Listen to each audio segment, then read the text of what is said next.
Alright, तो यहाँ पे अपन क्या कर रहे हैं, basic concepts in chemistry start कर रहे हैं. That is the chapter 1 in chemistry. Okay, इसमें सारे बेसिक कॉन्सेप्ट्स अपन कवर कर रहे हैं basically. So let's start with this topic.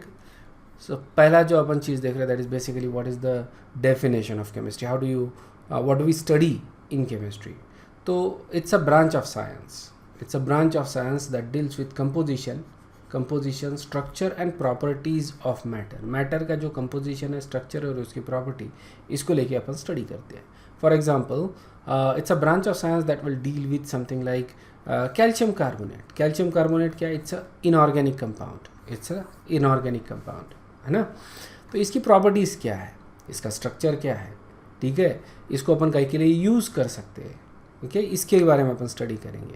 You can also talk about something like glucose, A6H12O6, काफ़ी बड़े बड़े मॉलिक्यूल्स तुम इसमें स्टडी कर सकते हो. प्रोटीन्स हो गया.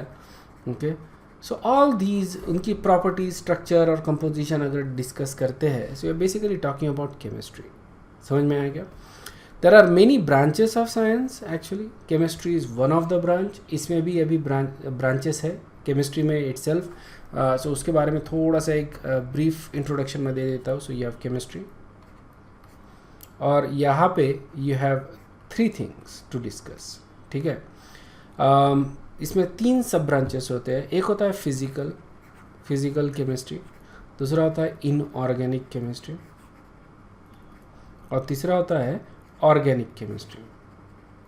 ठीक है, थोड़ा बहुत ऑर्गेनिक केमिस्ट्री तुमने 10th में भी पढ़ा है बेसिकली, है ना. अल्केन्स, हाइड्रोकार्बन्स जब डिस्कस किए थे, तो ये तुम्हारा ऑर्गेनिक केमिस्ट्री था. सो what is physical chemistry. Mostly अभी तक जो तुमने पढ़ा है, दैट इज़ बेसिकली फिजिकल और इनऑर्गेनिक केमिस्ट्री, ये पढ़ा है. ऑर्गेनिक केमिस्ट्री तुमने सिर्फ 10th में थोड़ा सा पढ़ा है.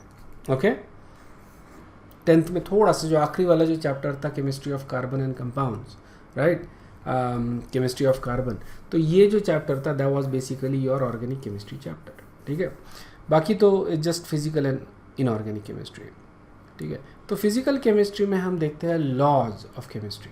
ठीक है, केमिस्ट्री कंपाउंड की प्रॉपर्टीज़ काय के वजह से अराइज होती है, क्यों अराइज होती है, क्या प्रेडिक्ट करना चाहिए, ये सारी चीज़ें अपन देखती है फिजिकल केमिस्ट्री में. ओके, उसके बाद इनऑर्गेनिक केमिस्ट्री में हम लोग देखते हैं structure of the compounds, composition, properties, ये सारी चीज़ें हम लोग इनऑर्गेनिक केमिस्ट्री में देखते हैं. ओके, इसके लिए हम पीरियोडिक टेबल का यूज़ करते हैं. पीरियोडिक टेबल में पीरियोडिसिटी जो है वो किस तरह से फॉलो होती है, उसके वजह से प्रॉपर्टीज़ अपन किस तरह से प्रिडिक्ट कर सकती है, ये होता है inorganic compound. Okay, inorganic chemistry में बेसिकली अपन इनऑर्गेनिक कंपाउंड्स की स्टडी करते हैं. Anybody knows what inorganic compounds are. Inorganic compounds ये वो कंपाउंड्स है जो इनऑर्गेनिक चीज़ों से अपने को मिलती है. इनऑर्गेनिक बोले तो विदाउट लाइफलेस चीज़ों से.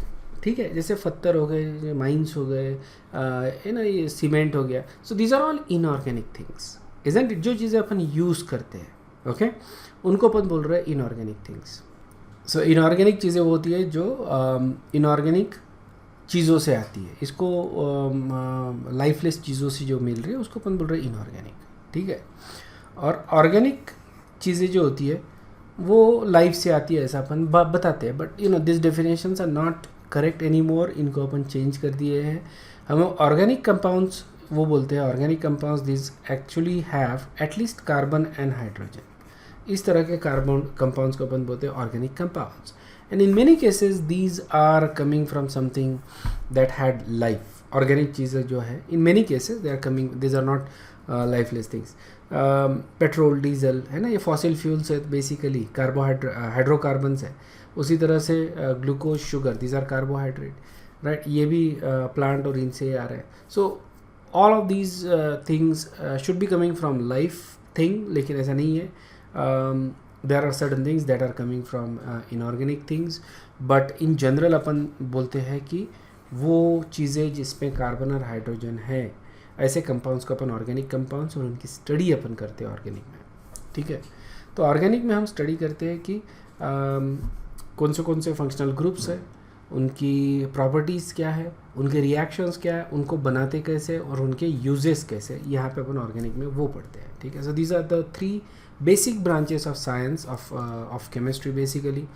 इसमें भी फिर अभी काफ़ी एडवांसमेंट आया है. There is a bio organic chemistry, biotechnology, काफ़ी सारी चीज़ें इवॉल्व हुई है from this. Okay, physical organic chemistry है, फिजिकल इनऑर्गेनिक केमिस्ट्री है, फिजिकल बायोकेमिस्ट्री है. ओके, बायोकेमिस्ट्री, जेनेटिक्स, काफ़ी सारी चीज़ें अभी केमिस्ट्री में आती है. These are basically the fine branches of chemistry. ठीक है.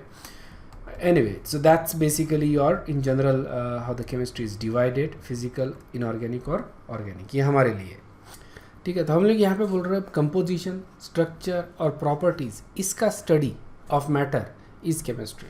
ठीक है. उसका कंपोजिशन बोले तो ये काय से बना हुआ है. ओके, काय से बना है, इसमें कौन से एलिमेंट्स है, किस तरह का इसका स्ट्रक्चर है, ये बोल रहे हैं. और प्रॉपर्टीज़ बोले तो उसकी physical and chemical properties. Physical properties में जैसे melting point, boiling point, refractive index, enthalpy of fusion, काफ़ी सारी चीज़ें आ जाती है फिजिकल प्रॉपर्टीज़ में. और केमिकल प्रॉपर्टीज़ में डिस्कस करते हैं कि किस तरह से ये रिएक्ट होता है, किस तरह से ये बिहेव करता है विद डिफरेंट कंपाउंड्स. ठीक है. और इसमें केमिकल चेंजेस की बात कर रहे हैं अपन. ठीक है. फिजिकल चेंजेस कैसे होते हैं, जैसे मेल्टिंग हो गया. Okay, melting is a physical change. Alright. और when you react it with something, it's a physical change. ठीक है. इसको अपन आगे डिस्कस करेंगे बेसिकली. लेकिन फिजिकल चेंज ये अपन आसानी से रिवर्स कर सकते हैं, केमिकल चेंज ये आसानी से रिवर्स नहीं कर सकते. ठीक है. So when we discuss chemistry, we discuss it in terms of basic constituent of matter which is atoms and molecules. Atoms और मॉलिक्यूल्स को लेके हम केमिस्ट्री को डिस्कस करते हैं, because that is the best way to understand, isn't it. Atoms और molecules, इनका ही तो अपने को देखना, अपने को स्टडी करना है कंपोजिशन, स्ट्रक्चर एंड प्रॉपर्टी.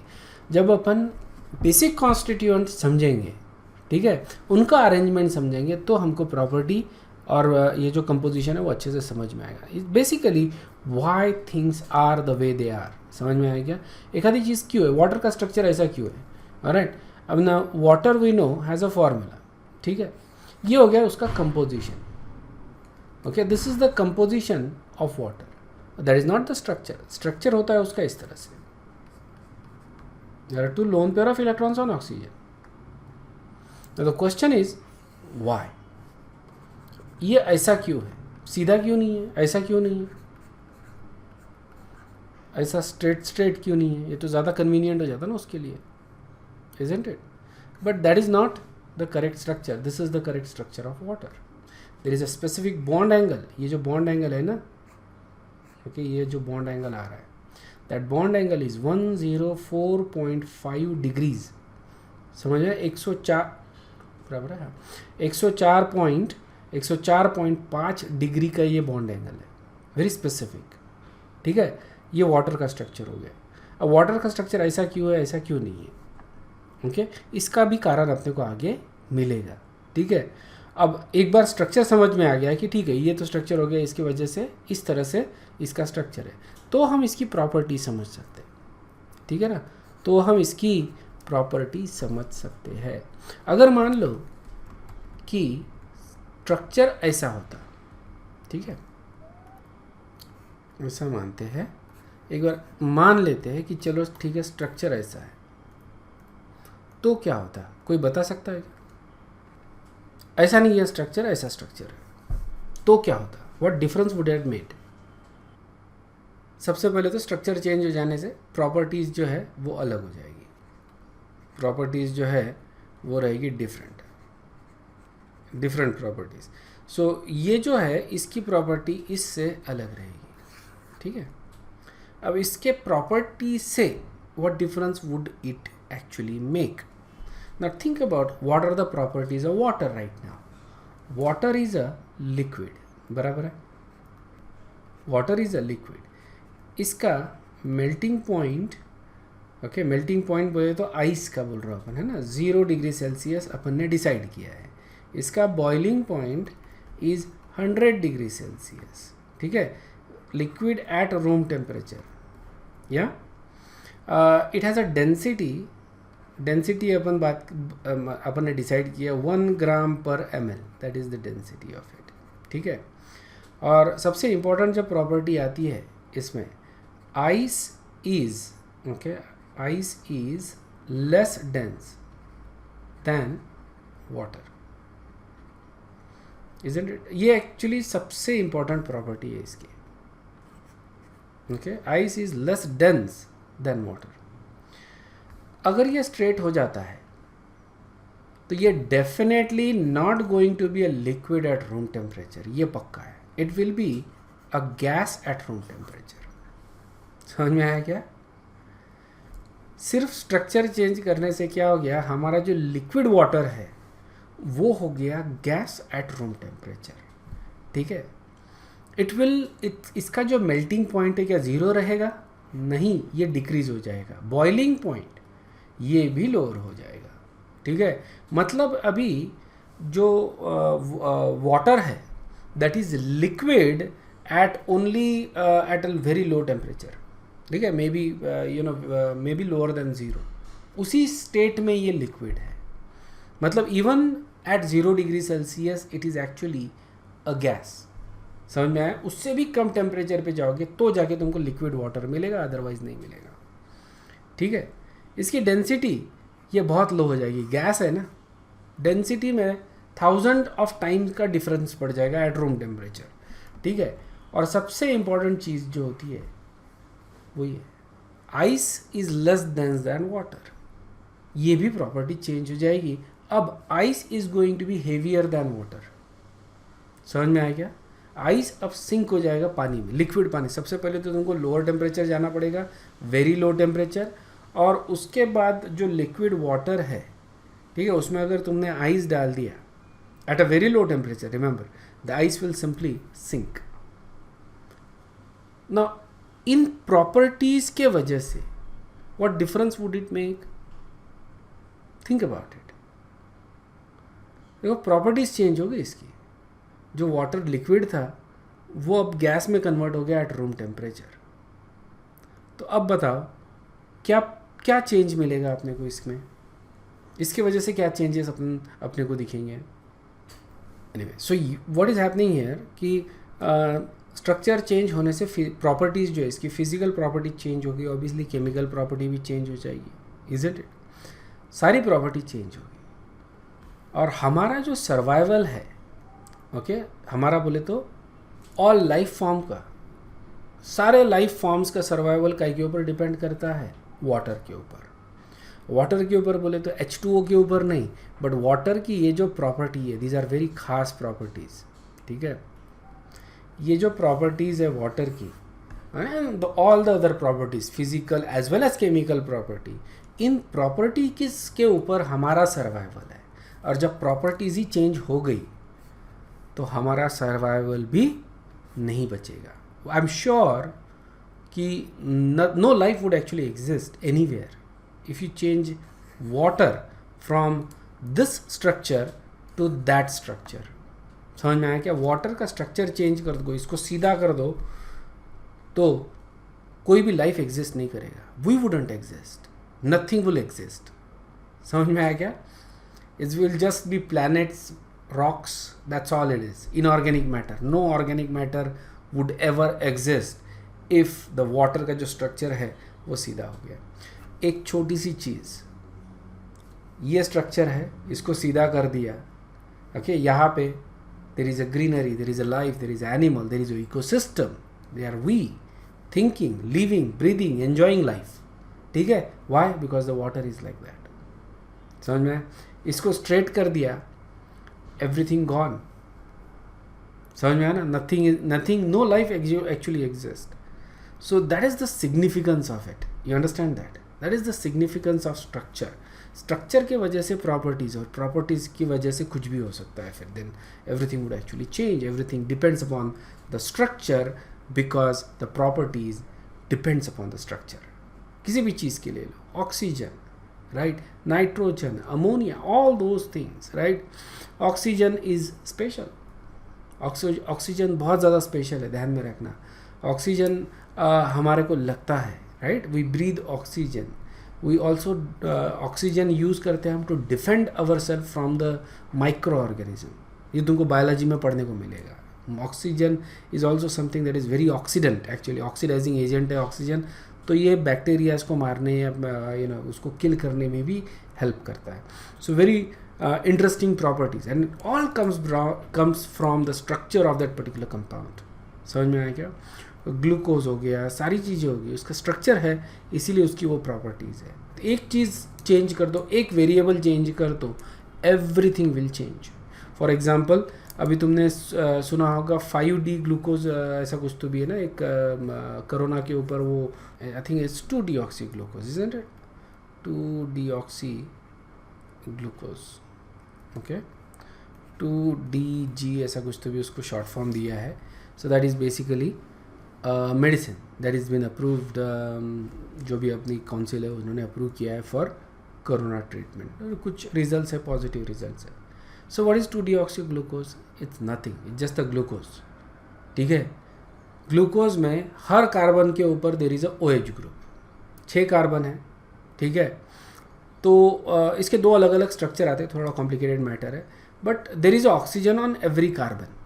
तो हमने क्या कर दिया, जो सेकंड वाला जो कार्बन था उसको हटा दिया. What you got is 2-deoxy. Second वाले कार्बन से ऑक्सीजन निकाल दिया, वो गॉट 2-deoxy ग्लूकोज. अब ये बन गई दवाई, ग्लूकोज से ही बनी है बेसिकली, एक ऑक्सीजन वहाँ से निकाल दिया केमिकली.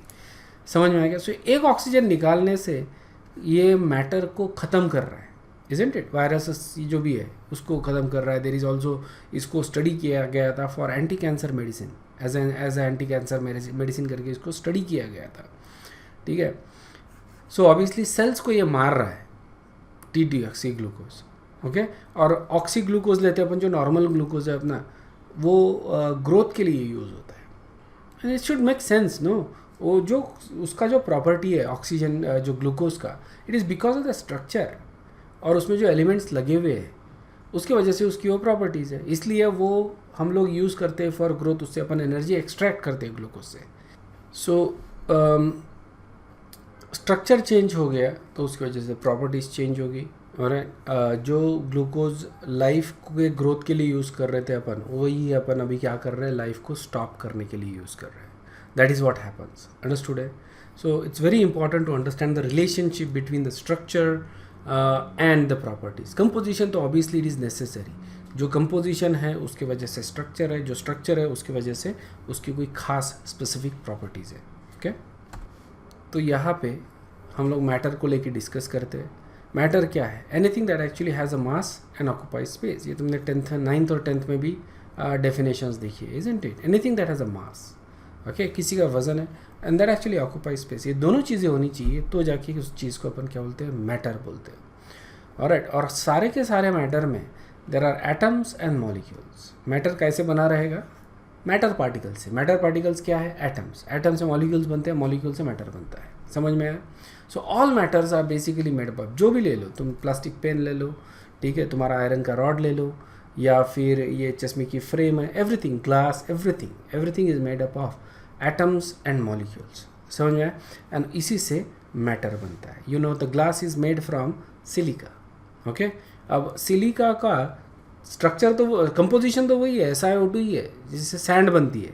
लेकिन सैंड इज़ नॉट ट्रांसपेरेंट. लेकिन इसको मैं हीट करता हूँ, तो अब मैंने क्या कर दिया, इसका कंपोजिशन तो वही है लेकिन स्ट्रक्चर चेंज कर दिया. देखो, स्ट्रक्चर चेंज कर दिया तो प्रॉपर्टी चेंज हो गई. सैंड पहले किसी रफ थी and it was not transparent, और उसको हीट करके, काफ़ी ज़्यादा हीट करके मैंने उसका स्ट्रक्चर चेंज कर दिया, कंपोजिशन वही रहा, तो ये बिकेम क्लियर. इसलिए ये क्लास लगा हुआ है. समझ में? तो देखो, there is a relationship between structure, composition and the properties, isn't it? तो यहाँ पे अपन मैटर को लेके डिस्कस कर रहे हैं. Alright, so anything that occupies mass and occupies space is basically a matter. What is not a matter then? तो कौन सी चीज़ ऐसी है जो मैटर नहीं है? कौन बता सकता है मेरे को? So the question is what is matter. Matter अपन आसानी से डिफाइन कर सकते हैं. नॉन मैटर जब अपन बात करते हैं, सो 100% अगर गारंटी के साथ बोला जाए तो ideas, feelings, emotions, these are basically non-matter. Vacuum is a non-matter, right? Sound is a non-matter, but sound को propagate करने के लिए you need matter. Okay, without that sound cannot propagate. But sound itself is a non-matter क्योंकि it's a wave. Okay, that is basically sound. लेकिन when it comes to light and heat, again you get into a gray area because light and heat are made up of corpuscles. Light के case में अपन उसको बोलते हैं photon, so light is made up of photon, और उसमें matter की properties है। इसको एग्जैक्टली अपन मैटर भी नहीं बोल सकते, नॉन मैटर भी नहीं बोल सकते, ठीक है। दोनों की प्रॉपर्टीज़ अपने को लाइट और हीट में अपने को मिलती है और एनर्जी में मिलती है। So this is something we gonna study in next chapter, okay. So for now will just focus our attention on matter. और मैटर के 3 स्टेट होते हैं, solid state, liquid state and gaseous state. और ये तीनों स्टेट कैसे interchangeable है, ठीक है। तो इनको समझने के लिए rather than going through the notes and reading the notes, हम लोग एक सिमुलेशन देखते हैं जिससे तुमको बहुत अच्छे से इसको समझ में आएगा, ओके। ऑलराइट, सो यहाँ पे what we have actually is a container, ठीक है। ये कंटेनर है, इसको मैं हीट कर सकता हूँ, कूल कर सकता हूँ, और टेम्परेचर राइज जो है मेरे को यहाँ पे दिखेगा, okay. This is where I am going to see the temperature rise.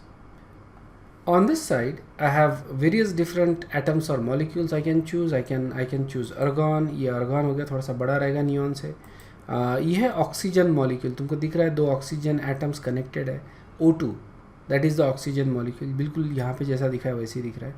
Then you have water molecule. Water molecule is made up of 3 atoms, 2 hydrogen and 1 oxygen, isn't it. यहाँ पे तुमको दिख रहा है ऑक्सीजन वाइट में है और sorry hydrogen white में है और ऑक्सीजन ऑरेंज में है, और यहाँ पे तुमको दिख रहा है, okay. So let's do this with oxygen first, क्योंकि ऑक्सीजन थोड़ा सा ट्रैक करने में तुमको आसानी जाती है। आर्गन देखो यहाँ पे ये तुमको आगे भी दिखता है कि डिग्रीज ऑफ मोशन कितने होते हैं। सो तुमको यहाँ पे क्या दिख रहा है, किस तरह से पार्टिकल्स मूव हो रहे हैं, व्हाट डू यू सी।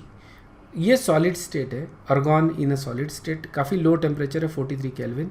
और अगर यहाँ पे देखा जाए तो किस तरह का मोशन है, तो यहाँ पे अगर देखेंगे अपन, the motion is what is called as vibrational motion, है ना। पार्टिकल सिर्फ वाइब्रेट हो रहे हैं, क्या एक जगह से दूसरी जगह मूव हो रहा है, नहीं, इट कैन नॉट मूव, है ना। एक जगह से दूसरी जगह मूव नहीं हो सकते, इनका जो पोजीशन है दैट इज़ फिक्स्ड, ओके। और सॉलिड स्टेट में ये अपने को देखने को मिलता है कि position of the particles are fixed, लेकिन क्या पार्टिकल्स मूव हो रहे हैं या नहीं हो रहे, हो रहे हैं। Even in solid state it is moving.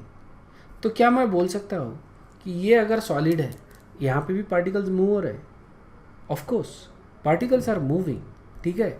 कब तक मूव होते हैं, जब तक टेम्परेचर हम लोग ज़ीरो नहीं करते तब तक पार्टिकल्स, जब तक टेम्परेचर हम लोग ज़ीरो नहीं करते तब तक पार्टिकल्स मूव होते जाएंगे, ठीक है। तुमको दिखाता हूँ मैं विथ टेम्परेचर वेरिएशन कैसे दिखता है।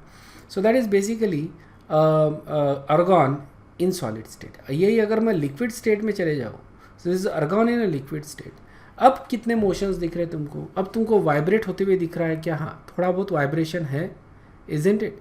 बहुत कम है vibration, but there is a vibration, but it's more than solid state, है ना। सॉलिड स्टेट से ज़्यादा वाइब्रेशन तुमको यहाँ पे दिख रहा है। पार्टिकल्स मूव हो रहे हैं, इनफैक्ट एक जगह से दूसरी जगह पे मूव भी हो रहे हैं, इजंट इट। और तीसरा तुमको दिख रहा है कि कभी कभी पार्टिकल्स एस्केप हो रहे हैं, इसको अपन बोलते हैं evaporation. This is basically an evaporation, समझ में आया। तो पार्टिकल्स थोड़े से वाइब्रेट हो रहे हैं, थोड़े से मूव हो रहे हैं from one place to another place, and तुमको थोड़ा बहुत इवोपरेशन भी होते हुए दिख रहा है, ठीक है। और जब मैं यही गैस फेज में जाता हूँ तो ये क्या करता है, यही जो है पूरा कंटेनर फिल कर देता है, इजंट इट। पूरे कंटेनर को इसने फिल कर दिया basically, and now you can see particles. यहाँ पे वाइब्रेशन तो मोशन तुमको नहीं दिख रहा है, वाइब्रेशन मोशन नहीं दिख रहा है, लेकिन पार्टिकल्स एक जगह से दूसरी जगह पे मूव हो रहे हैं। इसको अपन बोलते हैं ट्रांसलेशनल मोशन, ठीक है। सो इस केस में तुमको सेकंड मोशन दिख रहा है विच इज़ ट्रांसलेशनल मोशन, ठीक है। But this is not the entire picture. ये स्फेरिकल पार्टिकल है, क्या ये पार्टिकल घूम रहा है, जिसको अपन रोटेशनल मोशन बोलते हैं, ठीक है। सो दो मोशन तो अपने को मालूम हो गए, एक तो वाइब्रेशनल मोशन जो तुमको सॉलिड स्टेट में दिख रहा है, ठीक है, और ट्रांसलेशनल मोशन ये तुमको गैस फेज में दिख रहा है। और लिक्विड फेज में दोनों मोशन है, थोड़े थोड़े, थोड़ा वाइब्रेशनल मोशन, थोड़ा translational motion, isn't it? So you have two motions, one is vibrational and second is translational, isn't it? Vibrational motion solid state में था, okay? Translational motion gas state में, और liquid state में दोनों motion है, okay? अगर मैं change करता हूँ from argon to oxygen, and I go to solid state. Solid state में तुमको दिख रहा है कि इट इज़ बेसिकली वाइब्रेटिंग, तो सॉलिड स्टेट में वाइब्रेशन तो है ही है।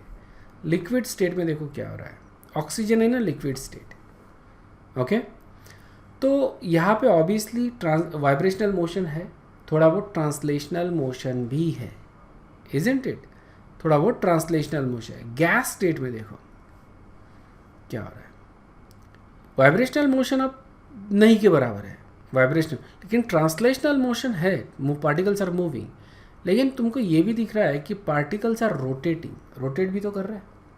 वो अपने को आर्गन के केस में नहीं दिख रहा था, क्यों नहीं दिख रहा था, ये स्फेरिकल था, स्फेरिकल पार्टिकल्स अगर रोटेट होंगे तो अपने को नहीं दिखेगा। लेकिन यहाँ पे ये इलोंगेटेड पार्टिकल्स है तो अपने को थर्ड मोशन भी दिख रहा है, which is rotational motion. Rotational motion तुमको लिक्विड स्टेट में भी दिखता है ना, लिक्विड स्टेट में, लेकिन कम है, ओके, बहुत कम पार्टिकल्स रोटेट हो रहे हैं। सो बेसिकली वाइब्रेशनल मोशन तुमको सॉलिड स्टेट में दिख रहा है, okay. Translational motion, particles move हो रहे हैं, ये लिक्विड स्टेट में दिख रहा है। रोटेशनल मोशन भी दिख रहा है लिक्विड स्टेट में। और सॉलिड स्टेट में कौन से मोशन दिख रहे हैं, सॉरी गैशियस स्टेट में कौन से मोशन दिख रहे हैं तुमको, गैशियस स्टेट में दिख रहा है तुमको वाइब्रेशनल मोशन नहीं है, इजंट इट, लेकिन देर is a translational motion, there is a rotational motion, और ये दोनों मोशन बहुत ज़्यादा है, isn't it. Translational motion and rotational motion बहुत ज़्यादा है in this particular state, okay. अब हम क्या करेंगे, हम लोग वाटर मॉलिक्यूल लेते हैं, ठीक है, और इसको सॉलिड स्टेट में लेके जाते हैं, okay. So this is low temperature, very low temperature, this is basically ice.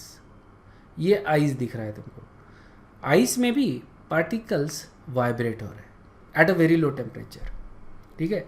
तो बेसिकली क्या मैं बोल सकता हूँ कि ये जो सॉलिड पार्टिकल है, सॉलिड है, ये pen is solid, okay, this mouse जो है दैट इज ऑल्सो सॉलिड, ठीक है, एवरीथिंग इज सॉलिड। तो क्या यहाँ पे पार्टिकल्स मूव हो रहे हैं, लेट्स इन्वेस्टिगेट दैट, ठीक है। तो ये देखते हैं कि सॉलिड तो है, अगर मैं टेम्परेचर बढ़ाता हूँ तो क्या होगा, टेम्परेचर कम करता हूँ तो क्या होगा, इसको अच्छे से देखो, ठीक है। मैं टेम्परेचर बढ़ा रहा हूँ यहाँ पे, ये लिक्विड स्टेट में आ गया अभी, इजंट इट, लिक्विड स्टेट में आ गया। कैन वी से कि सॉलिड स्टेट से ज़्यादा लिक्विड स्टेट में वाइब्रेशन ज़्यादा है, मोशन ज़्यादा है, टेम्परेचर बढ़ रहा है तो ये जो वाइब्रेशंस है और the motion of the particle ये ज़्यादा हो गए यहाँ पे, इजंट इट। इसको मैं फिर से टेम्परेचर बढ़ाता हूँ और ज़्यादा इनका मोशन जो है वो विगरस हो जाएगा। In some cases motion is big enough कि जो पार्टिकल्स है वो एस्केप हो रहे, इवापोरेशन तुमको मिल रहा है। This is evaporation not boiling, ठीक है, इवापोरेशन तुमको मिल रहा है। क्यों, क्योंकि इनकी काइनेटिक एनर्जी बढ़ गई, टेम्परेचर बढ़ा दिया तो काइनेटिक एनर्जी बढ़ गई।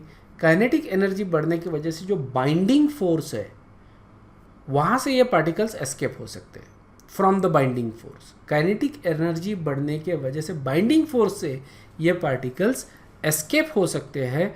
और जैसे जैसे मैं इनका टेम्परेचर बढ़ाऊँगा, बाइंडिंग फोर्स से ज़्यादा पार्टिकल्स एस्केप होते जाएंगे, ज़्यादा पार्टिकल्स के पास काइनेटिक एनर्जी ज़्यादा रहेगी, जिसके वजह से इवापोरेशन ज़्यादा हो जाएगा and at some point you gonna get all in a gaseous state.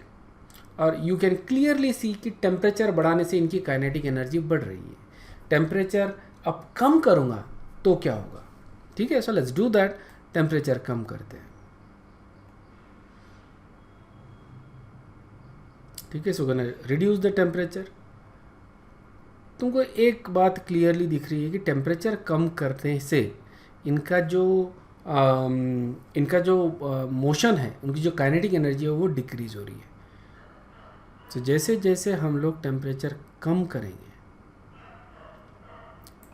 Okay, ये आइस में कन्वर्ट होते जा रहा है, ओके, वाटर सॉलिड स्टेट में कन्वर्ट होते जा रहा है। बेसिकली टेम्परेचर कम करते जा रहे हैं, काइनेटिक एनर्जी कम हो रही है, पार्टिकल्स लॉक हो चुके हैं completely basically. So they can not move but they can still vibrate. ये अभी भी वाइब्रेट कर रहे हैं, अभी भी there is a vibrational motion in the particles. तो यहाँ पे देखो, जैसे जैसे जैसे जैसे मैं इनको कम करता हूँ टेम्परेचर को, वैसे वैसे इनकी जो वाइब्रेशनल मोशन है वो कम होते जा रहा है, ठीक है। अब ये ज़ीरो कब होगा? जब टेम्परेचर हो जाएगा एब्सोल्यूट ज़ीरो, समझ में है ना, 0 केल्विन पे आ जाएगा तो अपना जो मोशन है ना, वी कैन सी ये 1 केल्विन पे आ गया एंड द जो मोशन है पार्टिकल्स एज ज़ीरो। नाउ यहाँ पे 0 केल्विन आ गया है, the motion of the particle is zero. Now at this temperature the particles are basically not moving, ठीक है। तो केल्विन स्केल जो है टेम्परेचर की हम एसोसिएट करते हैं with the motion of the particle. Kelvin scale पे जब टेम्परेचर बढ़ेगा तो इन पार्टिकल्स का काइनेटिक एनर्जी बढ़ेगा, और टेम्परेचर घटेगा तो काइनेटिक एनर्जी डिक्रीज होगा, ठीक है। जो डिग्री सेल्सियस स्केल है वो मैं तुमको नेक्स्ट क्लास में बताऊंगा क्यों डेवलप किया था, कैसे डेवलप किया था, उसका सिग्निफिकेंस क्या है। But we never use degree Celsius in scientific calculation, क्योंकि डिग्री सेल्सियस ये क्या है, रिलेटिव स्केल है, इट्स अ रिलेटिव स्केल, और Kelvin scale is a absolute scale, ठीक है। केल्विन स्केल में जो अपने को टेम्परेचर मिल रहा है that is associated with the motion of the particles, समझ में आ रहा है ना, ये एब्सोल्यूट स्केल है। तो -273 degree Celsius is basically your 0 kelvin, ठीक है। तो 0 केल्विन पे पार्टिकल्स के मोशन कंप्लीट हो जाते हैं, मतलब स्टील हो जाते हैं, पूरी तरह से रुक जाते हैं, इसलिए अपन इसको एब्सोल्यूट ज़ीरो बोलते हैं, समझ में आ रहा है ना, एब्सोल्यूट ज़ीरो बोल रहे हैं इस टेम्परेचर को। यहाँ जब मैं टेम्परेचर बढ़ाऊंगा,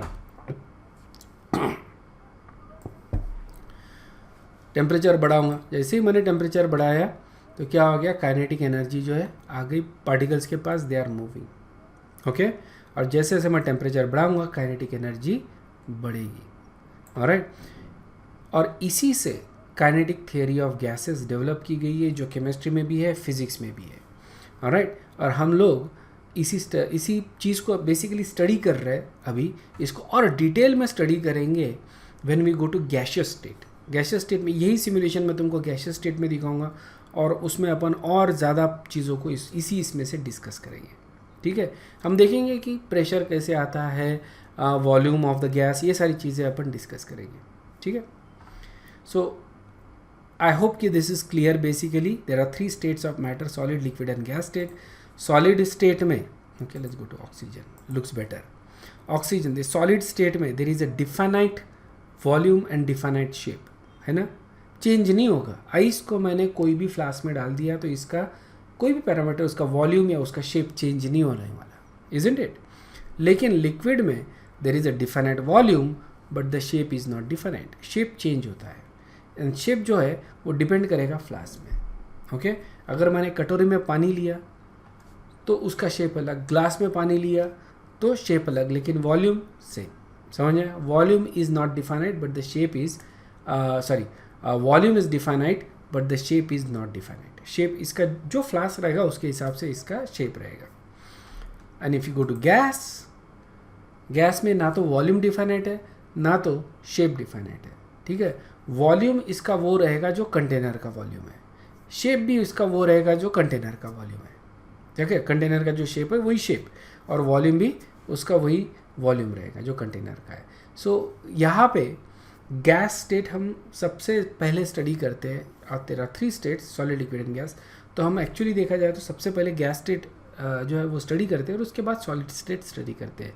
लिक्विड स्टेट ये थोड़ा सा है हमारे पोर्शन में, ओके, बट ज़्यादा नहीं है, ओके। हम लोग सॉल्यूशंस डिस्कस करते हैं obviously, which is obviously in liquid basically solutions but not just pure liquid, ठीक है। ये तुमको फिजिक्स में ज़्यादा आता है लिक्विड के बारे में, बट केमिस्ट्री में we have a gaseous state in 11th, okay, which is like the 4th or 5th topic, and solid state in 12th का पहला टॉपिक आता है सॉलिड स्टेट, ठीक है। सॉलिड स्टेट की अपन स्टडी करते हैं 12th में।